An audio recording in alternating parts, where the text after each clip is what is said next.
जय हिंद साथियों, मैं कृष्णा यादव आपका अपने प्लेटफॉर्म कृष्णवाणी में स्वागत करता हूं। तो आज हम जिस टॉपिक को समझेंगे उसके शुरुआत एक एग्जाम्पल के थ्रू करते हैं। जैसे एक कक्षा में 3 बच्चे हैं।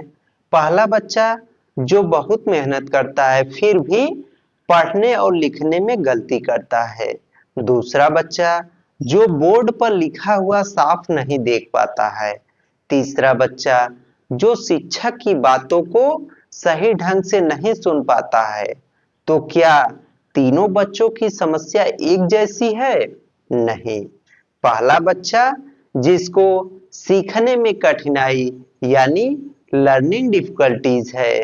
दूसरे और तीसरे बच्चे को इम्पेयरमेंट या डिसेबिलिटी यानी अक्षमता या दिव्यांगता है। तो आज दोनों को हम विस्तार से समझेंगे। तो शुरुआत करते हैं लर्निंग डिफिकल्टीज यानी सीखने में कठिनाई। इसका मतलब जब किसी बच्चे की बुद्धि सामान्य हो, जब किसी बच्चे की बुद्धि सामान्य हो लेकिन उसे पढ़ने में, लिखने में, गणित या भाषा सीखने में कठिनाई हो तो इसे लर्निंग डिफिकल्टीज कहते हैं। इसका मतलब जब किसी बच्चे की बुद्धि सामान्य हो लेकिन उसे पढ़ने में, लिखने में, गणित या भाषा सीखने में यानी गणना करने में या भाषा सीखने में कठिनाई होती है तो इसे लर्निंग डिफिकल्टीज कहते हैं। लर्निंग डिफिकल्टीज के प्रमुख प्रकार में पहला है डिसलेक्सिया। डिसलेक्सिया इसका मतलब पढ़ने में कठिनाई। जिन बच्चों को पढ़ने में कठिनाई होती है वो डिसलेक्सिया के अंतर्गत आते हैं। इसका लक्षण है इसमें शब्द उल्टा पढ़ना। इसमें बच्चा जो है वो शब्दों को उल्टा पढ़ता है और अक्षर पहचानने में कठिनाई, अक्षर पहचानने में कठिनाई होती है और पढ़ने की गति धीमी। इसमें बच्चा धीमी गति से पढ़ता है और पढ़ा हुआ समझने में कठिनाई। जो बच्चा पढ़ता है उसको समझने में कठिनाई होती है। जैसे कलम को कमल पढ़ देना। इसमें बच्चा जो है वो कलम को कमल पढ़ता है। ये डिसलेक्सिया के अंतर्गत आता है। इसमें शिक्षक को क्या करना चाहिए? इसमें शिक्षक को बड़े अक्षरों का प्रयोग करना चाहिए। इसमें शिक्षक को बड़े अक्षरों का प्रयोग करना चाहिए और चित्रों के साथ पढ़ाए, चित्रों के साथ पढ़ाना चाहिए और रोज पढ़ने का अभ्यास कराएं, रोज पढ़ने का अभ्यास कराना चाहिए और धैर्य रखें। इसका मतलब इसमें धैर्य, थोड़ा से धैर्य रखें जिससे बच्चा कुछ समय लेकर आसानी से सीख सके। आगे दूसरा है डिस्ग्राफिया। इसमें लिखने में कठिनाई होती है। इसमें बच्चों को लिखने में कठिनाई होती है। इसका लक्षण होता है इसमें लिखावट अस्पष्ट होता है। इसमें जो बच्चा लिखता है वो साफ सुथरा नहीं होता है, वो अस्पष्ट होता है। दूसरा, इसमें वर्तनी की गलतियां होती हैं। इसमें जो बच्चा होता है, जो भी लिखता है उसमें गलती होती है, शब्दों में गलतियां होती हैं और अक्षर छूट जाना। जो शब्द लिखता है उसमें कई अक्षर छोड़ देता है। आगे लाइन में लिखने में कठिनाई। इसमें बच्चा एक लाइन में एक सिरे से नहीं लिख पाता है। तो इसमें शिक्षक को क्या करना चाहिए? इसमें शिक्षक को धीरे धीरे बच्चों को लिखवाना चाहिए। बच्चों को आराम से धीरे धीरे लिखवाना चाहिए और अधिक लिखने का अभ्यास दे और बच्चों को अधिक लिखने का, ज्यादा लिखने का अभ्यास देना चाहिए। तो आगे तीसरा है डिसकैलकुलिया। इसका मतलब गणित सीखने में कठिनाई। जिन बच्चों को गणित सीखने में कठिनाई या गणना करने में कठिनाई होती है वो डिस्कैलकुलिया के अंतर्गत आते हैं। इसका लक्षण है जिन बच्चों को जोड़ घटाना में परेशानी होती है वो डिस्कैलकुलिया के अंतर्गत आते हैं। और संख्या पहचानने में कठिनाई होती है तो वो भी डिस्कैलकुलिया के अंतर्गत आते हैं। समय या पैसे समझने में कठिनाई, समय सही से नहीं समझ पाते हैं, पैसे सही से नहीं समझ पाते हैं, तो ये सब जो लक्षण है वो डिस्कैलकुलिया के अंतर्गत आते हैं। इसमें शिक्षक को क्या करना चाहिए? इसमें शिक्षक को अबेकस और चार्ट का प्रयोग करना चाहिए। इसमें शिक्षक को अबेकस जो एक इंस्ट्रूमेंट है जोड़ घटाना आदि सीखने का, उसका प्रयोग करना चाहिए। चार्ट का प्रयोग करना चाहिए। आगे गिनती की वस्तुओं से पढ़ाएं। बच्चों को गिनती की वस्तुओं से पढ़ाना चाहिए। और खेल आधारित गणित कराएं। बच्चों को खेल आधारित गणित कराना चाहिए जिससे बच्चा आसानी से गणित समझ सके, गणना करना सीख सके। तो आगे चौथा है डिस्प्रेक्सिया। इसका मतलब होता है शारीरिक गतिविधियों के समन्वय में कठिनाई। जिन बच्चों को शारीरिक गतिविधियों को फिजिकल एक्टिविटी के समन्वय में कोऑर्डिनेशन में कठिनाई होती है वो डिस्प्रेक्सिया के अंतर्गत आते हैं।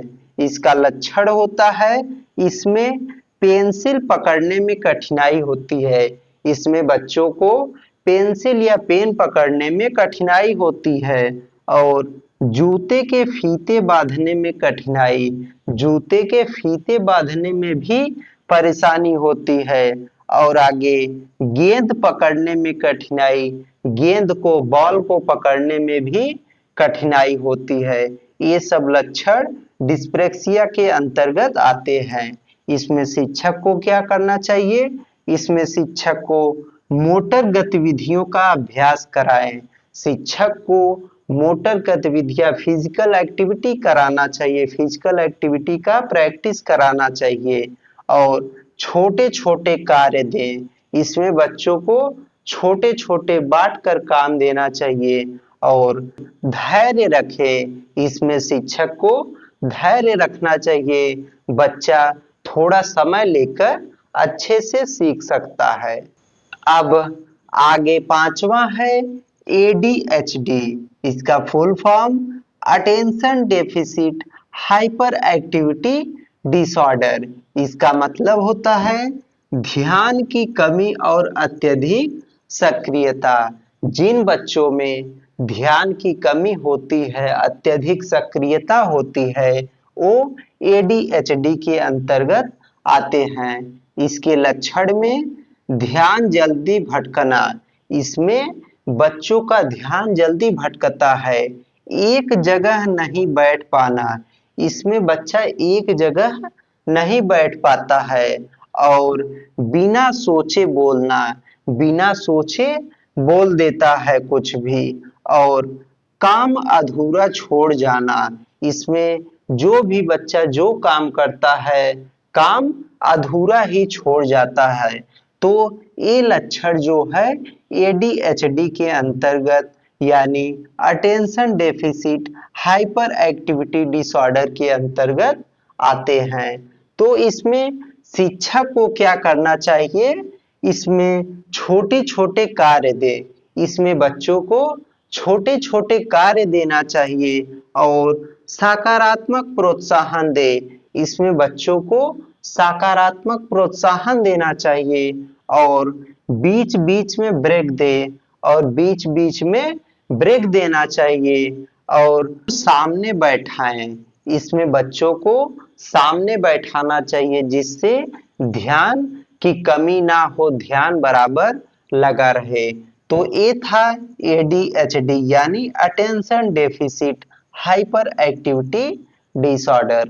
तो आगे छठवां है ASD यानी autism spectrum disorder.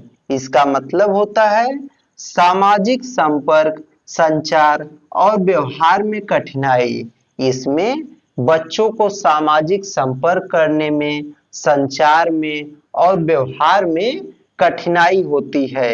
ASD autism spectrum disorder में बच्चों को सामाजिक संपर्क में, संचार में और व्यवहार में कठिनाई होती है।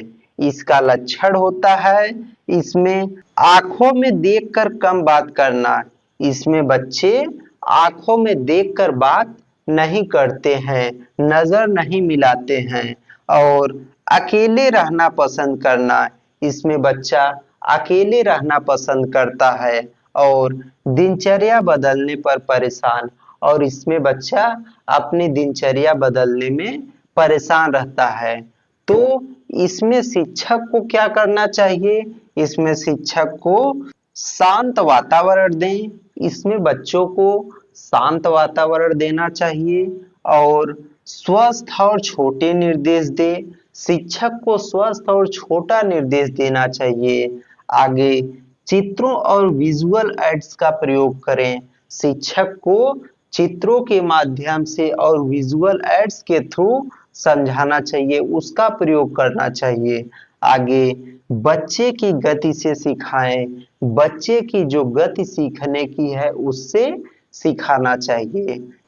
तो एडीएचडी यानी attention deficit hyper activity disorder और एएसडी यानी ऑटिज्म स्पेक्ट्रम डिसऑर्डर न्यूरो विकास संबंधित विकार के अंतर्गत आते हैं।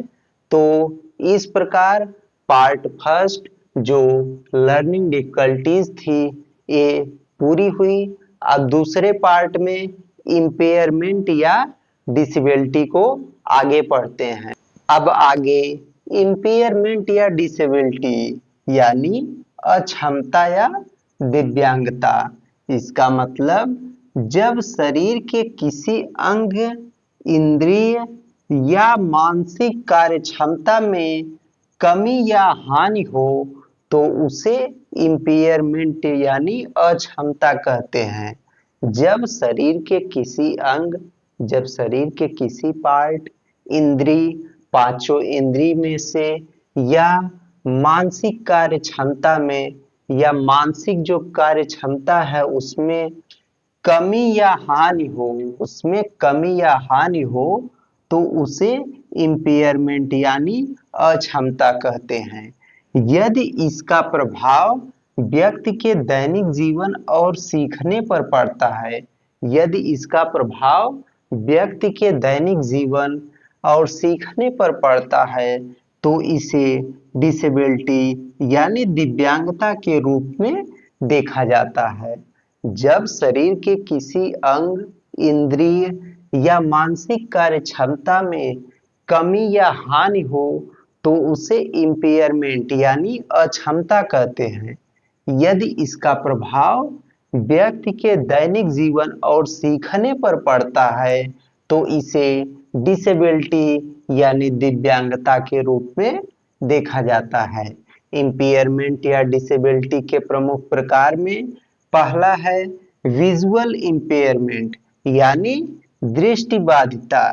इसमें देखने में कठिनाई होती है। विजुअल इम्पेयरमेंट में देखने में कठिनाई होती है। इसमें शिक्षक को क्या करना चाहिए? आगे बैठाएं, बच्चों को आगे बैठाना चाहिए और बड़े अक्षरों का प्रयोग करें। इसमें शिक्षक को बड़े अक्षरों का प्रयोग करना चाहिए और आवश्यकता अनुसार ब्रेल या ऑडियो सामग्री दे। यदि आवश्यकता हो तो ब्रेल लिपि का यूज करे, ऑडियो सामग्री दे। तो ये था विजुअल इम्पेयरमेंट, दृष्टि बाधिता। आगे दूसरा है हियरिंग इम्पेयरमेंट यानी श्रवण बाधिता। इसमें सुनने में कठिनाई होती है। इसमें शिक्षक को क्या करना चाहिए? शिक्षक को बच्चे के सामने देखकर बोले। जो बच्चा सुनने में कठिनाई महसूस करता है, हियरिंग इम्पेयरमेंट के अंतर्गत आता है, उसके सामने देखकर बोले और चित्र या संकेत भाषा का प्रयोग करें। यदि सुनने में ज्यादा दिक्कत है तो चित्र का प्रयोग करें या संकेत भाषा का प्रयोग करें और स्पष्ट आवाज में पढ़ाएं। इसमें बच्चों को स्पष्ट आवाज में पढ़ाना चाहिए ताकि बच्चों को अच्छे से समझ में आ जाए। आगे तीसरा है स्पीच एंड लैंग्वेज इम्पेयरमेंट यानी वाक्य एवं भाषा बाधिता।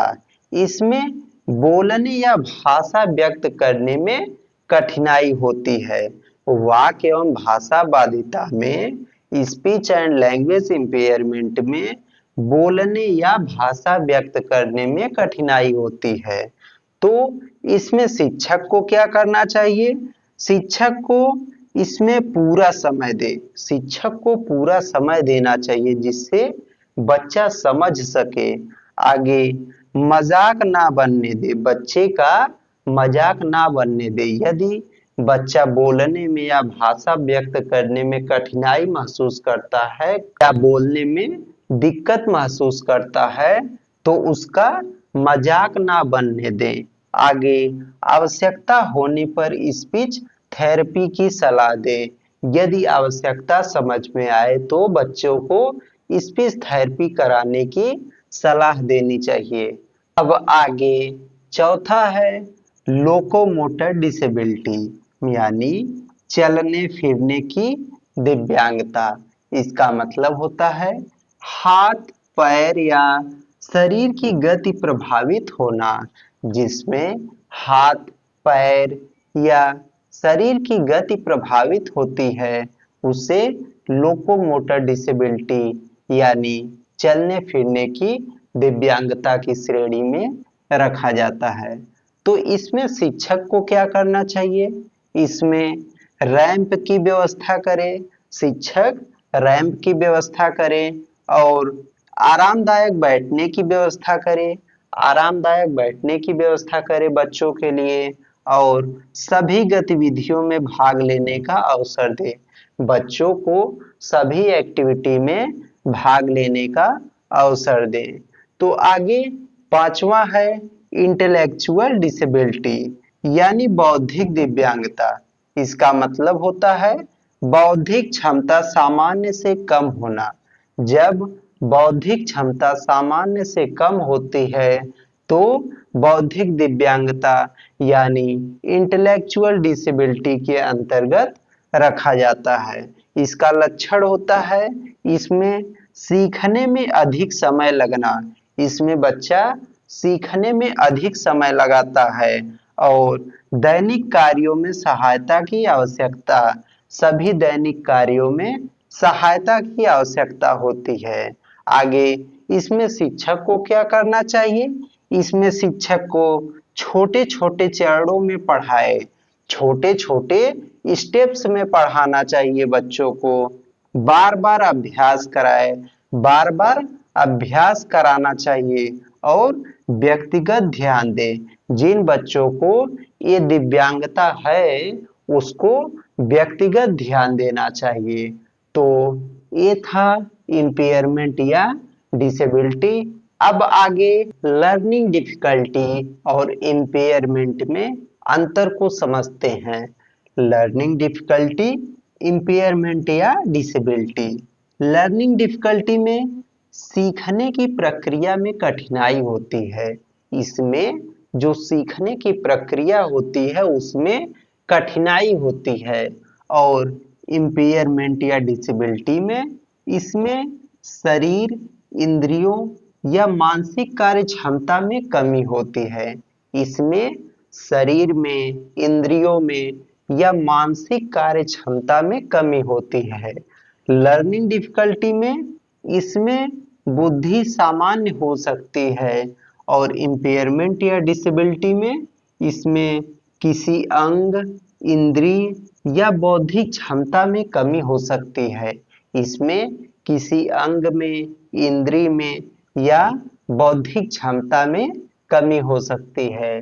लर्निंग डिफिकल्टी में इसमें पढ़ना, लिखना, गणित आदि प्रभावित होता है और इम्पेयरमेंट या डिसेबिलिटी में इसमें देखना, सुनना, बोलना, चलना आदि प्रभावित होता है। तो ये था लर्निंग डिफिकल्टी और इम्पेयरमेंट या डिसेबिलिटी में अंतर। अब आगे शिक्षक की भूमिका क्या होती है, एक समावेशी शिक्षक क्या करता है। इसमें पहला है सभी बच्चों का सम्मान करता है। एक समावेशी शिक्षक सभी बच्चों का सम्मान करता है और भेदभाव नहीं करता, बच्चों से या किसी से भी भेदभाव नहीं करता और आवश्यकता के अनुसार शिक्षण विधि बदलता है। जिस समय जो भी शिक्षण विधि उचित है वो शिक्षण विधि आवश्यकता के अनुसार बदलता है और बच्चों की तुलना नहीं करता। एक समावेशी शिक्षक बच्चों की एक दूसरे से तुलना नहीं करता है और सकारात्मक वातावरण बनाता है। एक सकारात्मक वातावरण बनाता है जिससे बच्चा आसानी से समझ सके, सीख सके और अभिभावकों और विशेषज्ञों से सहयोग लेता है। अभिभावक मतलब गार्जियन से, विशेषज्ञ से, जो स्पेशलिस्ट हैं उनसे सहयोग लेता है और हर बच्चे को सीखने का अवसर देता है। एक समावेशी शिक्षक हर बच्चा को सीखने का अवसर देता है। तो ये था आज का टॉपिक जिसको हमने डिटेल से समझा। अब मिलते हैं अगले वीडियो में अगले टॉपिक के साथ। जय हिंद।